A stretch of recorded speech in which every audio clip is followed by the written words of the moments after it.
In today's video, what I want to talk about is a recent photo quest that I did through the online platform Shutterobi. Now, I've talked about Shutterobi in the past. It's an online meetup group, and I'm going to leave a link to it in the notes section below this video. It is an online group that has meetups every single night of the week. I mean, not weekly, every night of the week. And these meetups could be on different topics. I mean, one night it could be on wedding photography, another one it could be on portraits, another one it could be on street photography, another one could be on gear, and every week these topics change, or maybe they will have the same topic but it's something different. So for example, if one week they're talking about gear, they might be talking about filters, and then the next week it could be talking about something like tripods or whatever.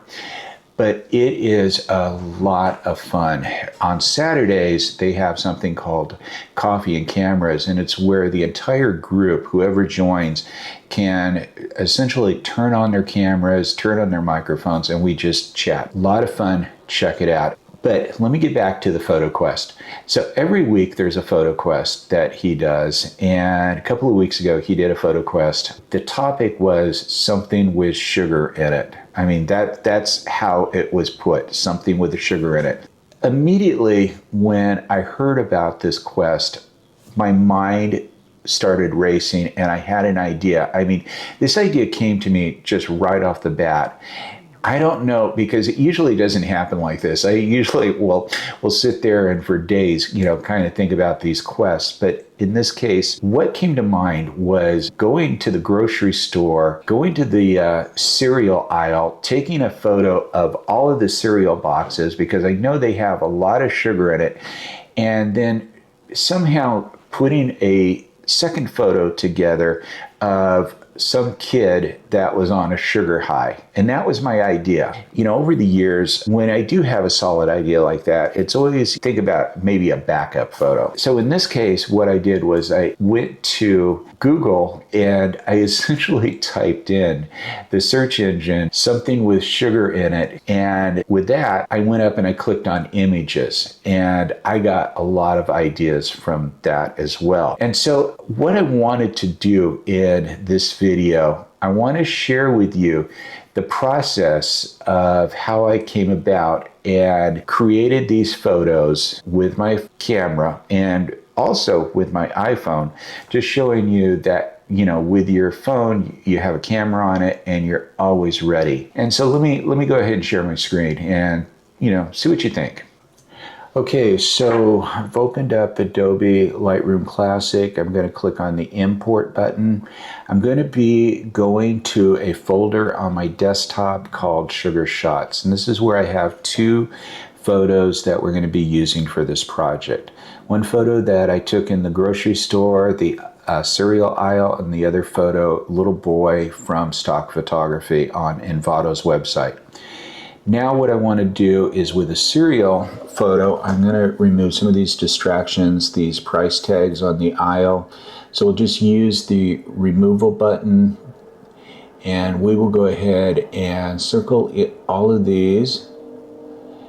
And by the way, I use the generative AI option with the removal tool. It's the little chevron sign or chevron icon next to the heal option. You can drop that down and you'll see the generative AI. Because sometimes people just absolutely have no idea that's available there.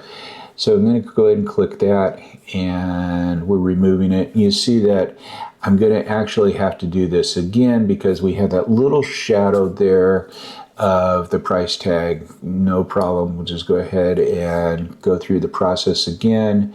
Use the removal tool, highlight it, and drop the arrow down of the heel and select generative AI.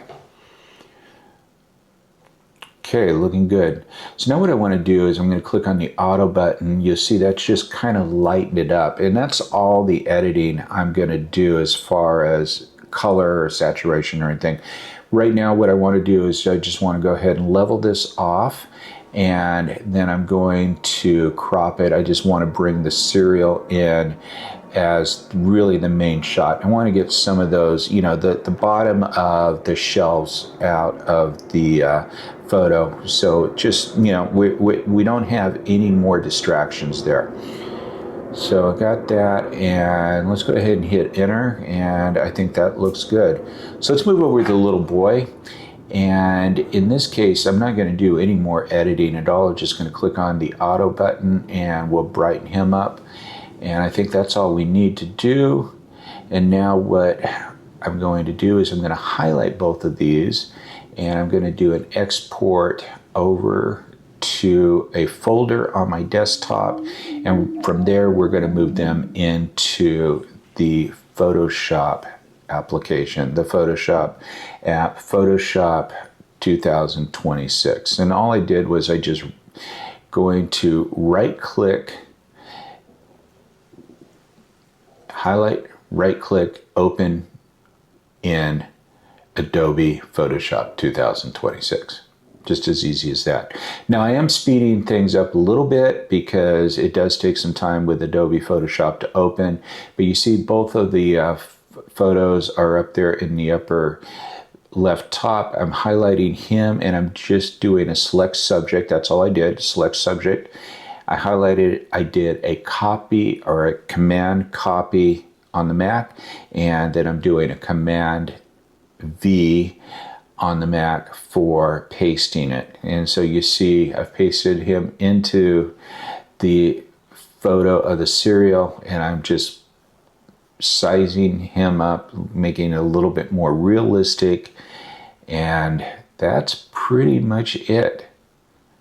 So although I had the idea already in my head about a composite photo, going to the grocery store, taking a picture in the cereal aisle, looking in stock photography for a toddler on a trike, I also wanted a backup plan too.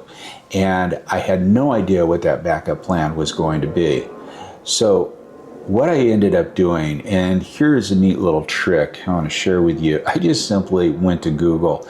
I did a search for the term photographing things with sugar in it, and I then clicked on images up along the top, and that led me down a completely different rabbit hole. There was lots of photos, lots of ideas there, but what really caught my attention was sugar cubes that were just being dropped in midair. And I think the reason why it really kind of caught my attention is the composition of this. I mean, it was a black background, and then of course sugar cubes, you can get them white or brown. I definitely wanted white so I could have that high contrast. And whereas the composite photo was mainly done through Lightroom and Photoshop, the dancing sugar cubes that you see here were done mainly in camera. Very, very little editing whatsoever. So essentially what I did was I set my camera up, and I have the Fuji X-T5, as you probably are aware of. That's my whole thing, you know, on this YouTube channel.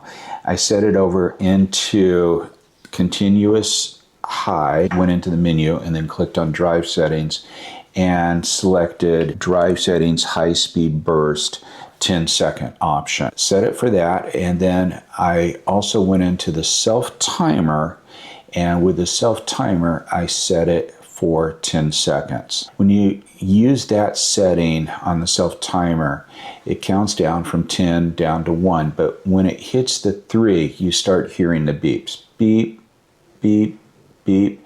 And right after that final beep, I go ahead and I drop the sugar onto the stage. And by the way, this stage, I picked this up on Amazon. It's like a little tiny backdrop. It's about 20 bucks out there. And I've been using this thing for a couple of years. And also the whole behind that, the cape that you see, that's like just a little sheet of fabric that I have hanging from the wall. And that's all I did. And I really like the way this came out. So I hope you found this video fun and informative. And if you haven't done so already, please make sure that you subscribe to this channel. Hit that bell notification as I do upload new videos each week, and I'd hate for you to miss one. Thanks again for stopping by, and I look forward to seeing you next week. Take care.